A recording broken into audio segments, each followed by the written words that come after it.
आरक्षण हा सामाजिक विषय आहे. ओबीसी प्रश्नात राजकारण आणू नका असं छगन भुजबळ म्हणाले.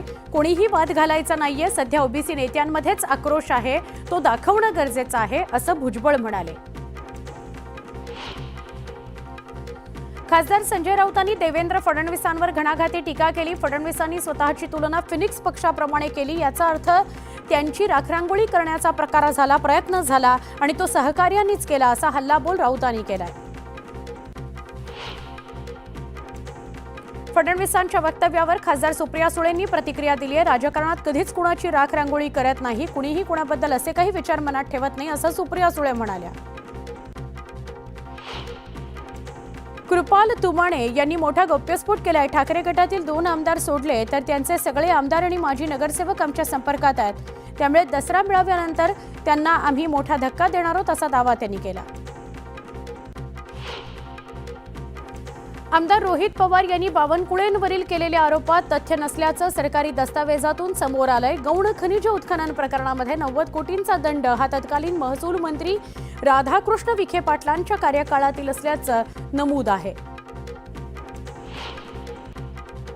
उपराष्ट्रपती पदाकरता सीपी राधाकृष्णन बहुमतानं विजयी होतील असा माझा विश्वास आहे असं वक्तव्य उपमुख्यमंत्री एकनाथ शिंदेंनी केलं. तर श्रीकांत शिंदेंना मोदींनी दिलेली जबाबदारी आणि त्यांच्यावर दाखवलेला विश्वास ते खरा करून दाखवतील असा दावा सुद्धा त्यांनी केला. बातमी शिर्डीतून. शिर्डीमध्ये अज्ञातांनी सुजय विखेंचे बॅनर फाडले. लक्ष्मीनगर परिसरातील दुचाकींची तोडफोड केली. या प्रकरणी सुजय विखेंच्या समर्थकांनी पोलीस ठाण्यात तक्रार दाखल केली. ठाणे आणि शिवसेना हे समीकरण गेल्या 29 वर्षांपासून घट्ट असं बनलेलं समीकरण आहे. 3 वर्षांपूर्वी राज्यात सत्तांतरानंतर शिवसेना 2 गटात विभागली गेली. आता शिंदे सेनेची आगामी ठाणे महापालिका निवडणुकीत कसोटी लागू शकते. उपमुख्यमंत्री एकनाथ शिंदे यांचा ठाणे बालेकिल्ला आहे. त्यामुळे बालेकिल्ला ताब्यात ठेवण्याकरता जो उमेदवार 100% निवडून येईल त्यालाच तिकीट दिलं जाणार आहे असं शिंदे सेनेतील सूत्रांकडून कळतंय. माढा तालुक्यातील कुरडू गावातील महत्वाची बातमी आपण बघूया. पुढच्या बातमीकडे वळण्याआधी ही बातमी येते धैर्यशील मोहिते पाटलांसंदर्भातली. मुरुम उत्खनन प्रकरणासंदर्भात खुलासा करण्याकरता ते पत्रकार परिषद घेणार आहेत. धैर्यशील मोहिते पाटील या 2 वाजताच्या पत्रकार परिषदेमध्ये काय बोलतात हे बघणं महत्वाचं आहे. आता अजून अर्धा तास उरलेला आहे या पत्रकार परिषदेला. तर या मुरुम उत्खनन प्रकरणासंदर्भात ते काय खुलासा करतात हे बघणं महत्वाचं आहे. IPS अधिकारी आणि अजित पवार यांच्यात झालेल्या संभाषणानंतर हा मुरुम उत्खनन प्रकरण चर्चेत आलं. त्याच्यासाठी नेमकं कोण काम करतं, अवैधपणे मुरुम उत्खननाला पाठिंबा कोण देतं, अशा सगळ्या चर्चा सुरू झालेल्या होत्या. आरोप प्रत्यारोप सुद्धा झाले. मुख्यमंत्र्यांची सुद्धा आज प्रतिक्रिया आली, पण ती या अवैध उत्खननासंदर्भातली नाही तर अजित पवार यांनी केलेल्या वक्तव्यासंदर्भातली किंवा केलेल्या दादागिरी संदर्भातली प्रतिक्रिया होती. आत्ता आपण बघूया की धैर्यशील मोहिते पाटील या पत्रकार परिषदेत मोठा खुलासा करतील, तो काय असेल. बातमी नाशिकमधून. नाशिकमध्ये आरोग्य विभागात काम करणाऱ्या कंत्राटी कर्मचाऱ्यांनी भव्य मोर्चा काढला. सेवेत कायम करण्याच्या मागणीकरता कर्मचारी रस्त्यावर उतरले.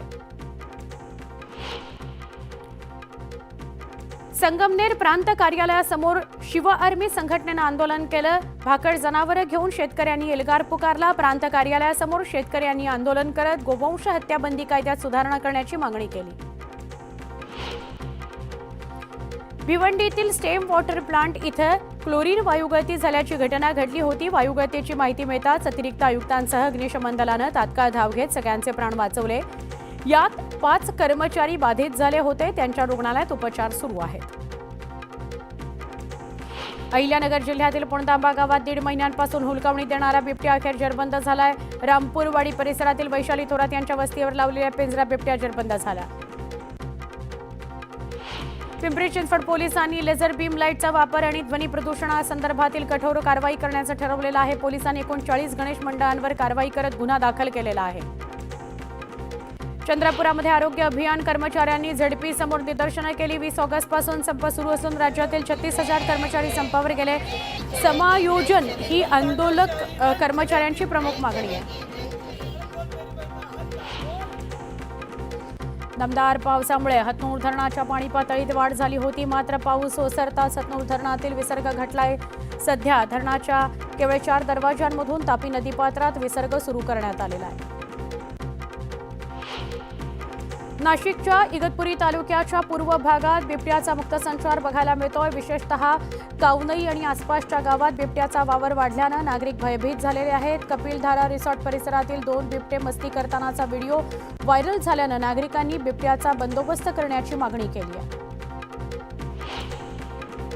सिंधुदुर्ग जिल्ह्यामध्ये गेल्या काही महिन्यांपासून साथीच्या आजाराचं प्रमाण मोठ्या प्रमाणात वाढलंय. जिल्हा हिवताप विभागाकडून प्राप्त माहितीनुसार सिंधुदुर्ग जिल्ह्यामध्ये जानेवारी ते ऑगस्ट या कालावधीमध्ये डेंग्यू रुग्णांची संख्या 113, चिकुनगुनिया 44, मलेरियाचे 100 रुग्ण आढळून आले. जळगावच्या अंमळनेरमधील ढेकू या तांड्यातील बंजारा समाजाला आजही स्मशानभूमीचा प्रश्न भेडसावतोय. ग्रामस्थांवर उघड्यावरच अंत्यसंस्कार करण्याची वेळ आली आहे. स्मशानभूमी नसल्यानं पावसाच्या सरींमध्ये ताडपत्री बांधून अंत्यसंस्कार करावे लागले. सोलापूर रेल्वे विभागातून दसरा आणि दिवाळीकरता विशेष गाड्या सोडण्यात येणार आहेत. त्यात लातूर ते हडपसर, मुंबई ते लातूर, दौंड ते कलबुर्गी आणि कलबुर्गी ते हडपसर या 4 गाड्यांच्या 230 फेऱ्या होणार आहेत. दसरा आणि दिवाळी काळात सुट्टी असल्यामुळे रेल्वे गाड्या फुल असणार आहेत. लासलगाव, मनमाडसह नाशिक जिल्ह्यातील बाजार समित्यांमध्ये कांद्याच्या भावातील घसरण काही केल्या थांबत नाहीये. कांद्याचे भाव 1500 वरून 1200 रुपये प्रति क्विंटलवर गेले. शेतकरी हवालदिल झालाय. कणकवली तालुक्यातील असलदे गावातील गावठणवाडी परिसरात बिबट्याचा मुक्त संचार बघायला मिळतोय. नागरिक भयभीत झालेत. त्यामुळे वन विभागाने बिबट्याला तात्काळ जेरबंद करावं अशी मागणी करण्यात आली आहे. पुण्याच्या जुन्नरमधील 5 तरुणांनी एकत्र येत शेतात औषध फवारून देण्याचा व्यवसाय सुरू केलेला आहे. आपली घरची कामं सांभाळून युवक इतर शेतकऱ्यांच्या शेतात जातात, औषध फवारणी करतात आणि हे काम करून ते 15 ते 20 हजार रुपये महिन्याला कमाई करतायत. या उपक्रमामुळे शेतकऱ्यांच्याही मजूर टंचाईच्या अडचणी दूर झालेल्या आहेत.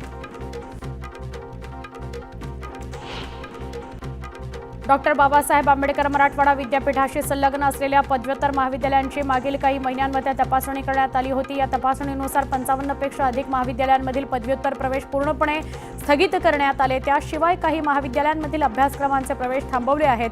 प्रवेश स्थगित करण्यात आलेल्या या महाविद्यालयांमध्ये विद्यार्थ्यांनी प्रवेश घेऊ नये असं आवाहन विद्यापीठ प्रशासनानं केलं आहे. चंद्रपूर शहरातील जेसीस चंद्रपूरमध्ये निसर्गाकरता दौड या नावानं मॅरेथॉन स्पर्धेचं आयोजन करण्यात आलं होतं. या स्पर्धेमध्ये शेकडो युवक तसंच नागरिकांचा उत्स्फूर्त सहभाग बघायला मिळाला.